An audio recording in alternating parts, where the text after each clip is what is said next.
I've been in the industry for 25 years. People understanding what women can contribute to the maritime sector. I want to achieve things, change things, more innovative. My senior males saw something in me that they could use. So that's how I got the opportunity to actually have this career in the maritime. I like to give the youth the opportunity to grow. Just like I got the opportunity to grow, I like youth to grow.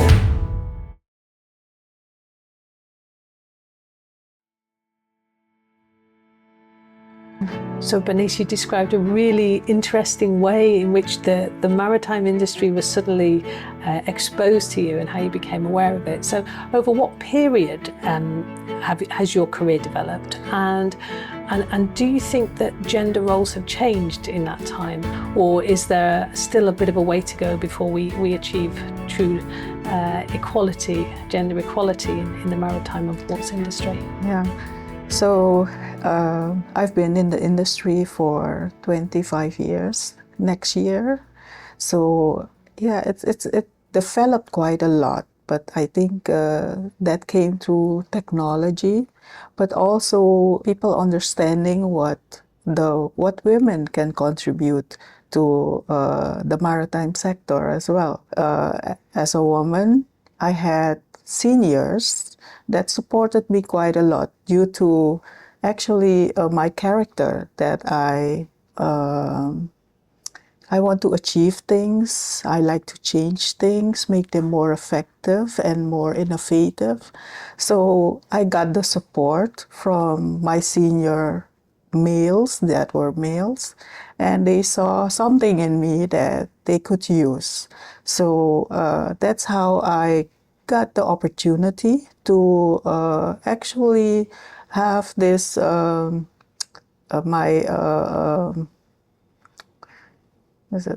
career in the maritime. It's not only me, but the support of male seniors. Fabulous. Yeah. So you've had a really supportive network around you, and you've had some really key skills that they've seen in you and that they want to develop. That's marvelous. So did you have any particular mentors or role models that you looked up to? So I didn't have a women role model, but my seniors, they taught me a lot. So I see that they didn't see me as probably a woman, but as a potential candidate for actually bringing development to Maritime Authority Suriname. So I make use of that, and yeah, I got the support very much. So they are the ones that mentored me. Yeah. So they taught me everything I knew about the technical, but also the other kind of things. So the life skills that I needed to continue. Excellent. I hope that they're sitting back and basking in the reflected glory of their decision to employ you in the first place. So do you see yourself as a role model? I know, again, in my interactions with you, my personal knowledge of you, so admiring of both your personal skills and your inclusivity and opportunities that you bring. You have such a good team around you. So I think maybe your past seniors have embedded in you a sense of identifying people to bring with you, because that's what you really portray to me as somebody who's thinking of the next generation, both men and women. Yeah. So of course, all of us get old. We will leave someday. So I like to give the youth the opportunity to grow. Just like I got the opportunity to grow, I like youth to grow. And we do it in different ways. Of course, you see all the ladies around me because they're doing their utmost, the best of the best.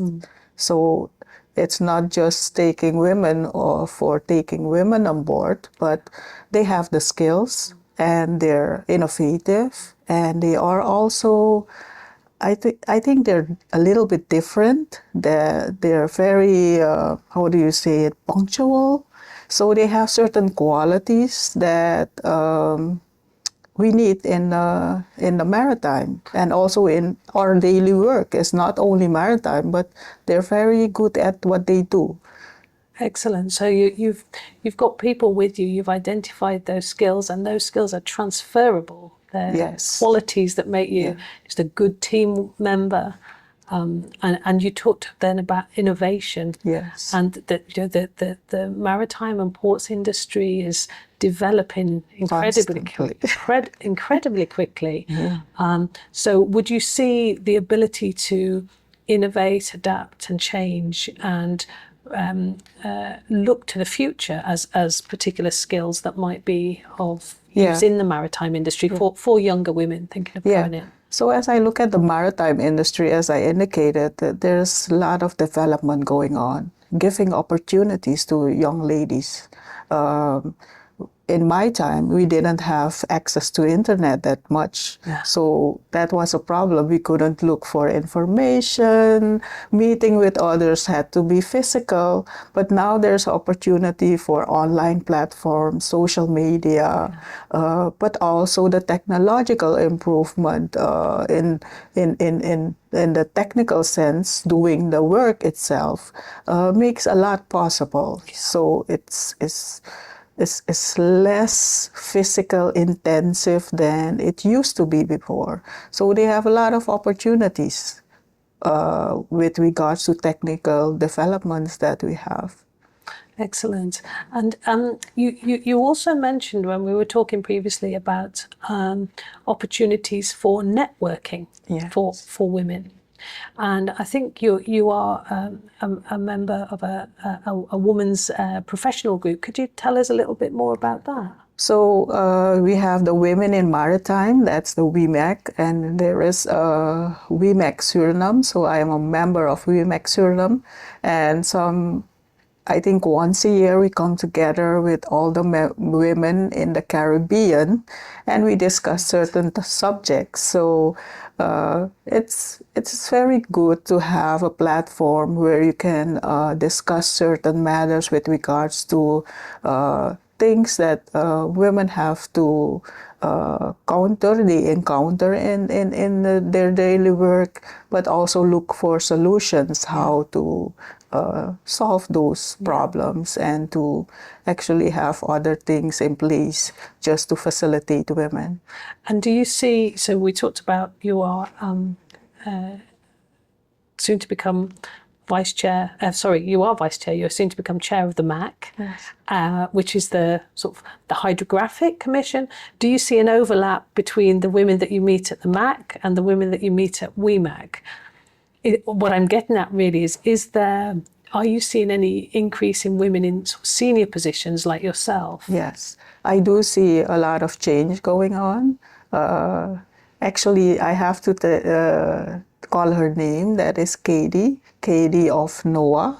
She's the one that actually pushed a lot of women in maritime. She was chair, I think, 2 years ago of the MAC as well, and she encouraged women to actually fulfill the roles in the working groups as chairs.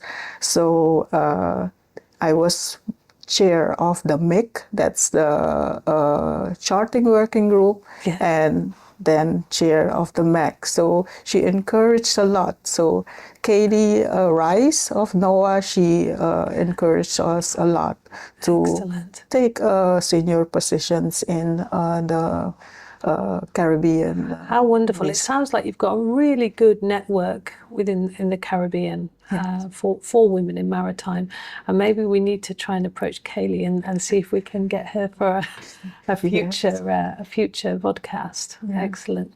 So Bernice, just to sort of wrap up, do you think there is any sort of in your daily work, do you see any major or specific things that you think the industry could do to facilitate the promotion of women on a, as you say, a justified basis of those good women, and to give them more of a sort of an equal footing at these sort of regional and international arenas?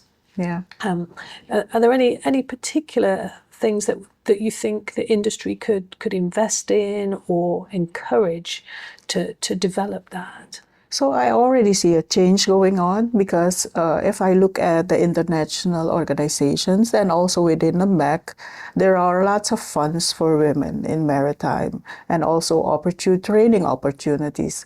So for instance, within the IHO, the Hydrographic Organization, you have Empowering Women in Hydrography, where women get the opportunity for training, for internships, etc.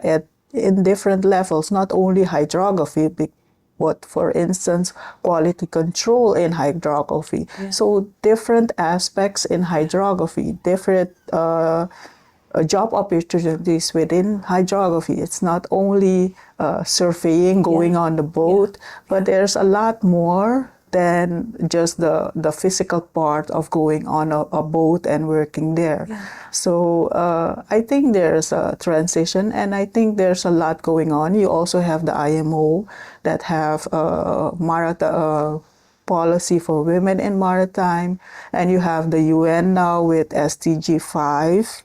So there's a lot going on. There are changes. Yeah.